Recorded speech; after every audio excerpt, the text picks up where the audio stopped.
এই ব্যাপারে মুআজ রাদিয়াল্লাহু তাআলা, আবু দারদা, আনাস রাদিয়াল্লাহু তাআলা বর্ণনা।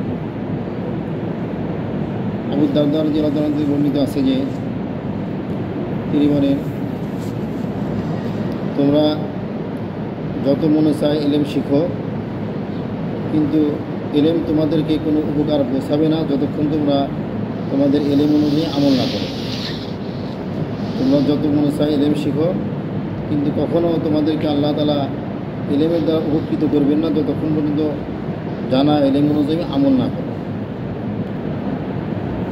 আরেক রাওয়াতে আছে, তোমরা এলেম শিখো যত মনে চায়, কিন্তু আল্লাহর কসম এলেম জমা করার কারণে তোমাদেরকে কোনো বিনিময় দেওয়া হবে না যতক্ষণ পর্যন্ত তোমরা আমল না করো। আরেক রাওয়াতে আছে, মাকহুল আব্দুর রহমান ইবনে গনম রাদিয়াল্লাহু তাআলা আনহু থেকে বর্ণিত, তিনি বলেন, আমাকে রাসূলুল্লাহ সাল্লাল্লাহু আলাইহি ওয়াসাল্লামের 10 জন সাহাবী এই হাদিস বর্ণনা করছেন।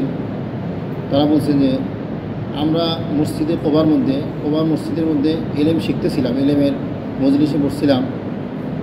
হঠাৎ হুজুর সাল্লাল্লাহু আলাইহি ওয়াসাল্লাম আমাদের সামনে আসলেন, আগমন করলেন এবং এসে বললেন, তাআল্লামু, তোমরা কি এলেম শিখতে থাকো।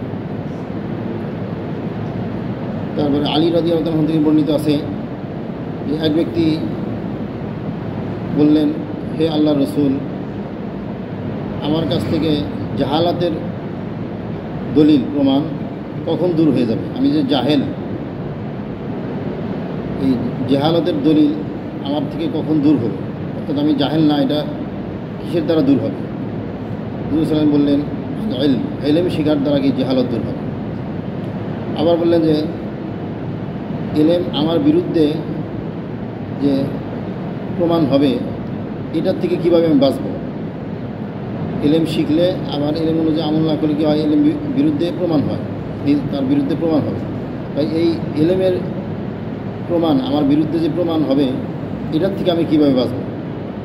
তো হুজুর সাল্লাল্লাহু আলাইহি ওয়াসাল্লাম বললেন, আমল।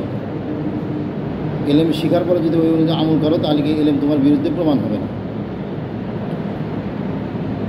আবি সাইবা ওমর রাদিয়াল্লাহু তাআলা থেকে বর্ণনা করছেন যে ওমর রাদিয়াল্লাহু বলছেন, তোমরা আল্লাহর কিতাব শিখো।